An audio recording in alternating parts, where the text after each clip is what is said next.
In today's video, I want to share with you a narration of another great classic of all times called The Science of Getting Rich by Wallace D. Wattles. Another great classic. Hola everyone, it's Miss B Money here from Crypto Connections. Welcome back and a warm hello to those of you who are new here. If you are new here, it would really mean the world to me if you click on the subscribe button below and become part of our community. And be sure to also click on the notification bell to be notified of my latest uploads. This book is one of those books that families have passed down generation after generation. The pages of this book contains the principles of getting rich and introduces us to the formless stuff that can help you succeed in anything you do. I actually have many friends who have a hard copy of this book that has been passed down to them from their father, where the pages are so worn, weathered, and even some of the paragraphs have been underlined or highlighted as if it had been studied.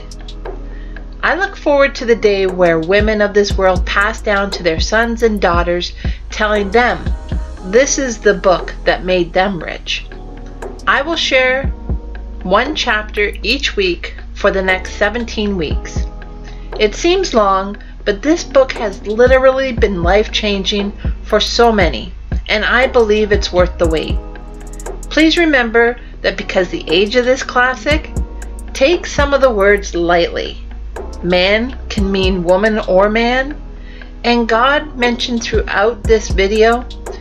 Just put whatever God means to you, whatever it is you believe in. Now let's get busy and start to learn about this formless stuff.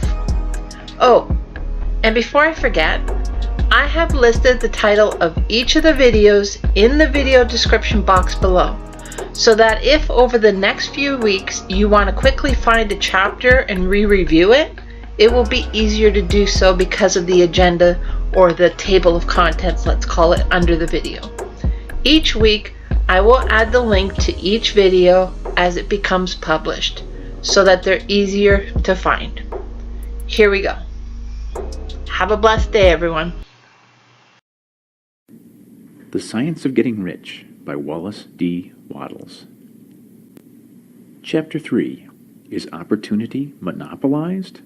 No man is kept poor because opportunity has been taken away from him, because other people have monopolized the wealth and have put a fence around it. You may be shut off from engaging in business in certain lines, but there are other channels open to you. Probably it would be hard for you to get control of any of the great railroad systems. That field is pretty well monopolized. But the electric railway business is still in its infancy and offers plenty of scope for enterprise. And it will be but a few years until traffic and transportation through the air will become a great industry, and in all its branches will give employment to hundreds of thousands and perhaps millions of people. Why not turn your attention to the development of aerial transportation, instead of competing with J.J. Hill and others for a chance in the steam railway world? It is quite true that if you are a workman in the employ of the Steel Trust, you have very little chance of becoming the owner of the plant in which you work. But it is also true that if you will commence to act in a certain way, you can soon leave the employ of the Steel Trust. You can buy a farm of from 10 to 40 acres and engage in business as a producer of foodstuffs. There is great opportunity at this time for men who will live upon small tracts of land and cultivate the same intensively. Such men will certainly get rich. You may say that it is impossible for you to get the land, but I am going to prove to you that it is not impossible, and that you can certainly get a farm if you will go to work in a certain way. At different periods, the tide of opportunity sets in different directions, according to the needs of the whole, and the particular stage of social evolution which has been reached. At present, in America, it is setting toward agriculture and the allied industries and professions. Today, opportunity is open before the factory worker in his line. It is open before the businessman who supplies the farmer more than before the one who supplies the factory worker. and before the professional man who waits upon the farmer more than before the one who serves the working class. There is abundance of opportunity for the man who will go with the tide instead of trying to swim against it. So the factory workers, either as individuals or as a class, are not deprived of opportunity. The workers are not being kept down by their masters. They are not being ground by the trusts and combinations of capital. As a class, they are where they are because they do not do things in a certain way. If the workers of America chose to do so, they could follow the example of their brothers in Belgium and other countries and establish great department stores and cooperative industries. They could elect men of their own class to office and pass laws favoring the development of such cooperative industries, and in a few years they could take peaceable possession of the industrial field. The working class may become the master class whenever they will begin to do things in a certain way. The law of wealth is the same for them as it is for all others. This they must learn, and they will remain where they are as long as they continue to do as they do. The individual worker, however, is not held down by the ignorance or the mental slothfulness of his class. He can follow the tide of opportunity to riches, and this book will tell him how. No one is kept in poverty by a shortness in the supply of riches. There is more than enough for all. A palace as large as the Capitol at Washington might be built for every family on earth from the building materials in the United States alone. And under intense cultivation, this country would produce wool, cotton, linen, and silk enough to clothe each person in the world finer than Solomon was arrayed in all his glory, together with food enough to feed them all luxuriously. The visible supply is practically inexhaustible, and the invisible supply really is inexhaustible. Everything you see on earth is made from one original substance, out of which all things proceed. New forms are constantly being made, and older ones are dissolving, but all are shapes assumed by one thing. There is no limit to the supply of formless stuff or original substance. The universe is made out of it, but it was not all used in making the universe. The spaces in, through, and between the forms of the visible universe are permeated and filled with the original substance, with the formless stuff, with the raw material of all things.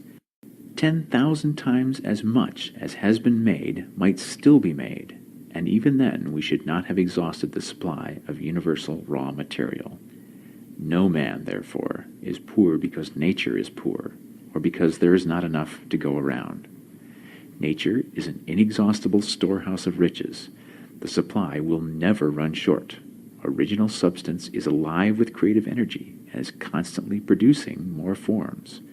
When the supply of building material is exhausted, more will be produced. When the soil is exhausted so that foodstuffs and materials for clothing will no longer grow upon it, it will be renewed, or more soil will be made. When all the gold and silver has been dug from the earth, if man is still in such a stage of social development that he needs gold and silver, more will be produced from the formless. The formless stuff responds to the needs of man. It will not let him be without any good thing. This is true of man collectively. The race as a whole is always abundantly rich, and if individuals are poor, it is because they do not follow the certain way of doing things which makes the individual man rich. The formless stuff is intelligent. It is stuff which thinks. It is alive and is always impelled toward more life. It is the natural and inherent impulse of life to seek to live more. It is the nature of intelligence to enlarge itself, and of consciousness to seek to extend its boundaries and find fuller expression. The universe of forms has been made by formless living substance, throwing itself into form in order to express itself more fully. The universe is a great living presence, always moving inherently toward more life and fuller functioning. Nature is formed for the advancement of life. Its impelling motive is the increase of life. For this cause, everything which can possibly minister to life is bountifully provided. There can be no lack unless God is to contradict himself and nullify his own works. You are not kept poor by lack in the supply of riches. It is a fact which I shall demonstrate a little farther on, that even the resources of the formless supply are at the command of the man or woman who will act and think in a certain way. Chapter 17. Summary of the Science of Getting Rich. There is a thinking stuff from which all things are made, and which, in its original state, permeates, penetrates, and fills the interspaces of the universe. A thought in this substance produces the thing that is imaged by the thought. Man can form things in his thought, and by impressing his thought upon formless substance can cause the thing he thinks about to be created. In order to do this, man must pass from the competitive to the creative mind. Otherwise he cannot be in harmony with the formless intelligence, which is always creative and never competitive in spirit. Man may come into full harmony with the formless substance by entertaining a lively and sincere gratitude for the blessings it bestows upon him. Gratitude unifies the mind of man with the intelligence of substance, so that man's thoughts are received by the formless. Man can remain upon the creative plane only by uniting himself with the formless intelligence through a deep and continuous feeling of gratitude. Man must form a clear and definite mental image of the things he wishes to have, to do, or to become, and he must hold this mental image in his thoughts while being deeply grateful to the Supreme that all his desires are granted to him.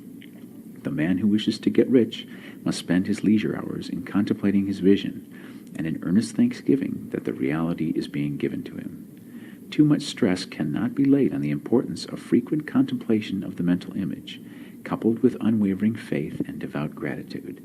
This is the process by which the impression is given to the formless, and the creative forces set in motion. The creative energy works through the established channels of natural growth and of the industrial and social order. All that is included in his mental image will surely be brought to the man who follows the instructions given above, and whose faith does not waver. What he wants will come to him through the ways of established trade and commerce.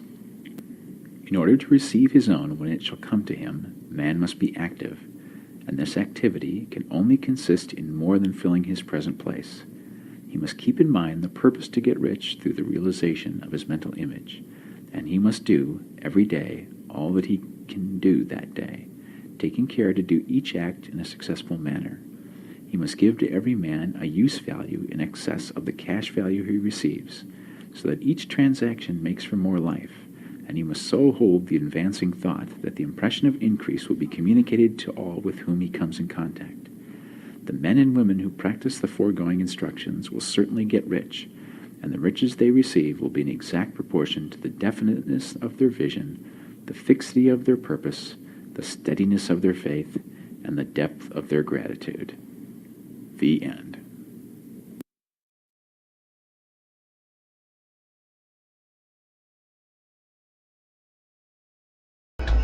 That's it for today's video. Hope you enjoyed, and if you did, please be sure to hit the thumbs up and leave a comment. It really helps to grow the channel. Have a blessed day, everyone, and until next time, hasta luego.